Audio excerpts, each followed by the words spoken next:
गोलर में आप सभी का स्वागत है। आज हम लोग चर्चा करते हैं केंद्र राज्य संबंध के बारे में। केंद्र राज्य संबंध बीपीएससी के लिए इस बार के लिए बहुत ज्यादा इंपॉर्टेंट है, इसलिए इसको थोड़ा सा अच्छा से देख लीजिएगा आप लोग।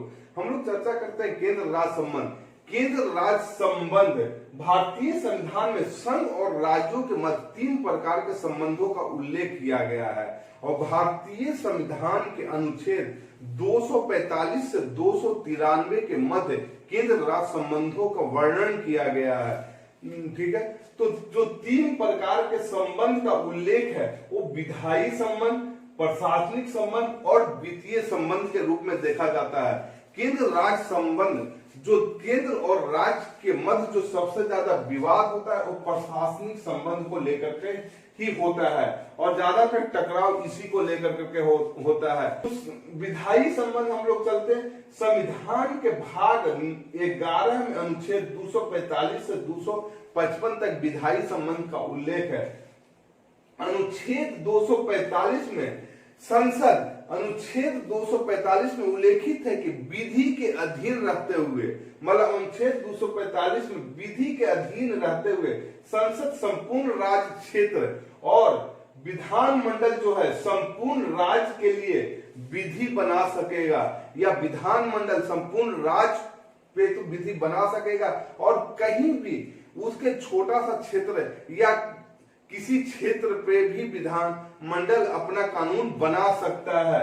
ठीक है, 7वीं अनुसूची में केंद्र और राज्य के विषय भी बांटे गए हैं जो संघ सूची, राज्य सूची और समवर्ती सूची के रूप में है। इसके अलावा एक अवशिष्ट शक्ति का भी उल्लेख किया गया है। तो पीटी में भी जब कभी प्रश्न पूछ दिया जाता है कि किस अनुसूची में केंद्र और राज्य के मध्य संबंधों का बंटवारा किया गया है, तो वह 7वीं अनुसूची। 7वीं अनुसूची में संघ सूची, राज्य सूची और समवर्ती सूची का अलग से उल्लेख किया गया है। ठीक है, संघ सूची। संघ सूची हम लोग देखते हैं, इसमें राष्ट्रीय महत्व के विषयों का उल्लेख किया जाता है या किया गया। राष्ट्रीय महत्व के विषयों का उल्लेख किया गया संघ सूची में। संघ सूची पे कानून बनाने का अधिकार संसद को प्राप्त है। संसद ही संघ सूची पे कानून बना सकती है। संघ सूची में कुल विषय 99 विषय को शामिल किया गया है। वो राज्य सूची, राज्य सूची, इसमें शामिल स्थानीय महत्व का विषय होता है, यानी राज्य का जो स्थानीय विषय है इसमें शामिल होता है और इस पे राज्य ही कानून बना सकता है। राज्य सूची के अंतर्गत राज्य कानून बना सकता है, किंतु इसमें संसद भी राज्य सूची के विषय पर कानून बना सकती है। कहीं विशेष परिस्थिति होता है तो वहां राज्य सूची के विषय पर संसद भी कानून बना सकती है। ठीक है, और इसमें जो शामिल विषय 61 यानी 61 विषय इसमें शामिल किए गए हैं। इसमें 99 हो गए, इसमें 61 विषय हो गए। समवर्ती सूची, समवर्ती सूची, इसमें संघ और राज्य दोनों को कानून बनाने का अधिकार है, किंतु जहां दोनों के कानून में टकराव की स्थिति उत्पन्न होती है तो वहां पे इसमें जो संघ का यानी केंद्र का कानून है वही मान्य होता है। तो आप लोग देख रहे होंगे सबसे ज्यादा संघ यानी केंद्र का ही इसमें विषय है और केंद्र का ही कानून यहाँ पे लागू या स्थापित हो सकता है। समवर्ती सूची में 52 विषय को शामिल किया गया है। ठीक है, तो ये हो गया संघ सूची, राज्य सूची और समवर्ती सूची। अगर तीनों के अलावा किसी में उल्लेखित नहीं है तो वो अवशिष्ट शक्ति में उसको काउंट होगा। अवशिष्ट शक्ति में वर्णन है, तीनों में जो उल्लेख नहीं है जैसे संघ सूची, राज्य सूची और समवर्ती सूची में विषय, वो अवशिष्ट शक्ति में काउंट होगा। ठीक है, नेक्स्ट देखते हैं, कुछ विशेष परिस्थितियों में संसद अथवा संघ सरकार को राज्य सूची के विषय पर भी कानून बनाने का अधिकार है।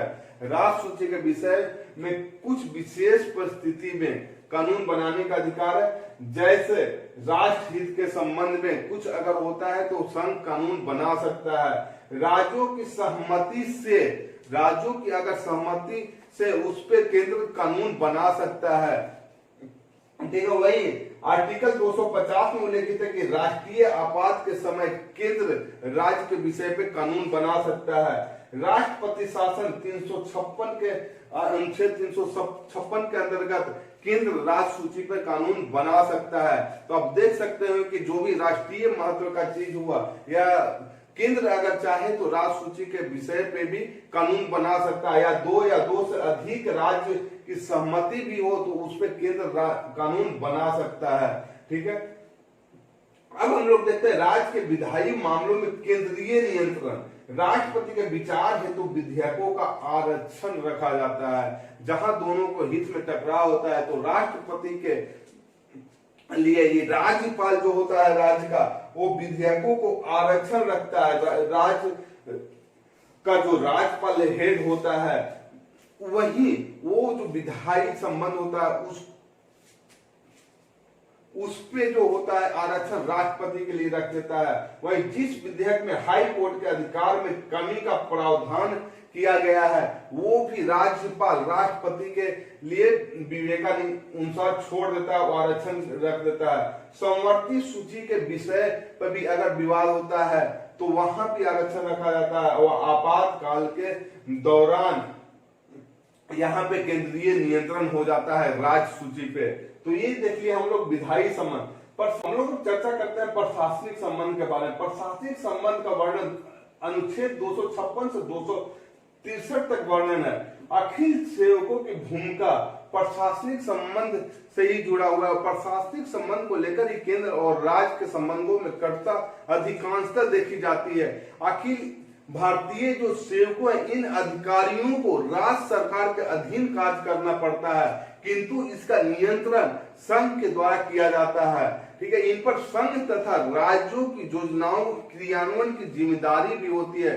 राज्य सरकार का यह आरोप रहता है कि यह जो अधिकारी है वो केंद्र के एजेंट के रूप में काम करते हैं। तो इस पर सबसे ज्यादा विवादित रहता है ये जो है कि केंद्र की एजेंसी के रूप में भी काम करते हैं और केंद्र के सीधे सीधे नियंत्रण में भी रहते हैं। इनके द्वारा जो केंद्रीय योजनाओं में प्राथमिकता देने के भी इनमें आरोप लगता रहता है। राज्य की योजनाओं के क्रियान्वयन जो होती है, राज्य की योजनाओं के क्रियान्वयन की अनदेखी ये करते हैं। इन अधिकारियों को राज्य दंडित नहीं कर सकता है जो केंद्र से भर्ती रहते हैं या अखिल सेवक जो रहते हैं। नेक्स्ट देखते हैं राज्यपाल की भूमिका। राज्यपाल की भूमिका भी सबसे ज्यादा विवादित रहती है क्योंकि राष्ट्रपति उसको किसी भी राज्य में राज्यपाल की नियुक्ति करता है, किंतु राष्ट्रपति केंद्रीय मंत्रिमंडल की सलाह से ही राज्यपाल की नियुक्ति करती है। तो हम कह सकते हैं कि डायरेक्ट केंद्र ही इसको नियुक्ति, अप्रत्यक्ष रूप से केंद्र ही इसकी नियुक्ति कर रहा है। तो ये केंद्र के एजेंट के रूप में काम करते हैं और केंद्र का पक्ष ही लेते हैं। इस पे भी विवाद रहता है। फिर केंद्रीय एजेंसियों को लेकर के विवाद रहता है। केंद्रीय एजेंसियों को लेकर के हर समय विवाद चलते रहता है, यहां तक कि आरोप प्रत्यारोप भी लगते रहा। सीबीआई एक तोता के रूप में काम करता है, या आईबी हो या कोई भी केंद्रीय जो एजेंसी हो। जैसे आप देखते हैं सीबीआई अधिकारी को वेस्ट बंगाल में पिछले बार ममता बनर्जी के जो राज्य सरकार के पुलिस है वो गिरफ्तार भी किया था। तो यहाँ पे जो कह सकते हैं कि ये आरोप प्रत्यारोप लगते रहता है कि सीबीआई, ईडी जैसे अधिकारी, आईबी जैसे अधिकारी है कि केंद्र के एजेंसी के रूप में, एजेंट के रूप में काम करते हैं। ठीक है, केंद्र सरकार को यह अधिकार है कि वह प्रशासन के संबंध में राज्य को निर्देश दे सकती है। यह अधिकार केंद्र को मिला हुआ है कि प्रशासन के संबंध में राज्य सरकार को निर्देश दे सकती है। वहीं विधियों के सम्यक अनुपालन हेतु राज्य के अंतर्गत केंद्रीय कार्यपालिका में राज्य कार्यपालिका के हस्तक्षेप को रोकने हेतु और रेल और संचार सेवा के निर्माण या उसकी बहाली हेतु ये निर्देश दे सकती है। जैसे एसटी अनुसूचित जनजाति हेतु योजना निर्माण में उसके कार्यान्वयन हेतु केंद्र राज्य सरकार को निर्देश दे सकती है। हिंदी भाषा के विकास हेतु केंद्र राज्य को निर्देश दे सकती है। तो ये हम लोग देख लिए प्रशासनिक संबंध। अब हम लोग देखते हैं वित्तीय संबंध। वित्तीय संबंध की चर्चा अनुच्छेद 264 से 291 तक किया गया है। ठीक है, केंद्र राज्य के मध्य राजस्व को स्पष्ट रूप से विभाजित किया गया है। संघ के प्रमुख राजस्व स्रोत जो है निगम कर, सीमा कर, निर्यात कर, कृषि भूमि को छोड़कर अन्य संपत्ति कर, विदेशी ऋण, शेयर बाजार आदि। यानी हम कह सकते हैं कि 264 से 291 तक केंद्र और राज्य के मध्य जो भी राजस्व का बंटवारा स्पष्ट रूप से बांटा गया है। राज्य के प्रमुख राजस्व स्रोत हैं व्यक्ति कर, कृषि पर कर, भवन कर, वाहनों पर चूंकि, इसी तरह से और अनेक कर हैं। संघ द्वारा आरोपित किंतु राज्य द्वारा वसूले गए जो भी कर होते हैं, जैसे वसीयत, विनिमय पत्र, हुंडी आदि पर स्टाम्प शुल्क, ये संघ द्वारा आरोपित किए जाते हैं कर, किंतु राज्य सरकार द्वारा वसूला जाता है। आर्टिकल 273 के अनुसार जरूरत पड़ने पर राज्यों को आर्थिक सहायता भी संघ द्वारा दिया जाता है।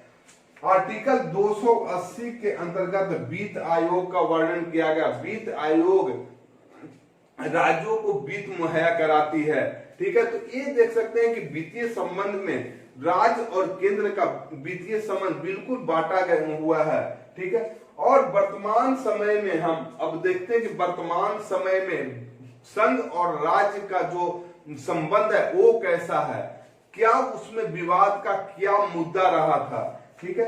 वर्तमान में 14वां वित्त आयोग के अनुसार पहले बिहार को राजस्व का हिस्सा मिलता था 10 यानी 10.92%, अब मिलता है 9.7%। तो ये एक विवाद का मुद्दा है, क्योंकि पहले बिहार को राजस्व ज्यादा मिलता था और 14वां वित्त आयोग के अनुसार कम किया गया है। 13वां वित्त आयोग में देख रहे होंगे 10.92, वही 14वां वित्त आयोग में 9.7% मिला है। पिछले 4 वित्त आयोग की अनुशंसाओं में कुल देय कर राजस्व में बिहार की हिस्सेदारी लगातार घटता गया है। जैसे 11वां वित्त आयोग में 11.58, 12वां और 12वां और 13वां में 11.028 और 14वां में 9.65। तो देख सकते हैं कि पिछले लगातार 4 साल से इसमें राजस्व में बिहार का हिस्सा घटता हुआ दिखाई दे रहा है। तो इसे कह सकते हैं केंद्र से जो फंड आता है राज्य में वो हर एक साल कम होते जा रहा है। ये विवाद का एक बिंदु है। बिहार को विशेष राज्य का दर्जा नहीं देने पर भी विवाद का मुद्दा रहा है। वहीं 14वां वित्त आयोग द्वारा जनसंख्या को महत्व न देकर 1971 की जनगणना को जो 17.5% जनसंख्या थी उसको महत्व दिया गया। 2011 की जनगणना को 10% हिस्सा दिया गया मात्र, यानी 2011 की जनगणना को महत्व नहीं दिया गया है। आप देख रहे होंगे 2011 की जनगणना के अनुसार बिहार के जन घनत्व सबसे अधिक 1106 है। तो अगर जन घनत्व और जनसंख्या के अनुसार राजस्व का वितरण नहीं दिया गया, ये भी एक मुद्दा का विषय है और एक विवाद का विषय है। तो ये हम विवाद लिख सकते हैं संघ और राज्य में क्या क्या विवाद है और इसमें उत्पन्न हुआ है। तो ये हम लोग देख लिए केंद्र राज्य संबंध। तो दोस्तों आप लोग को ये वीडियो अच्छा लगा होगा तो प्लीज आप लोग सब्सक्राइब कीजिए, लाइक कीजिए और जितना अधिक से अधिक हो सके आप लोग शेयर कीजिए और कमेंट करके बताइए कि ये वीडियो आप लोगों को कैसा लगा।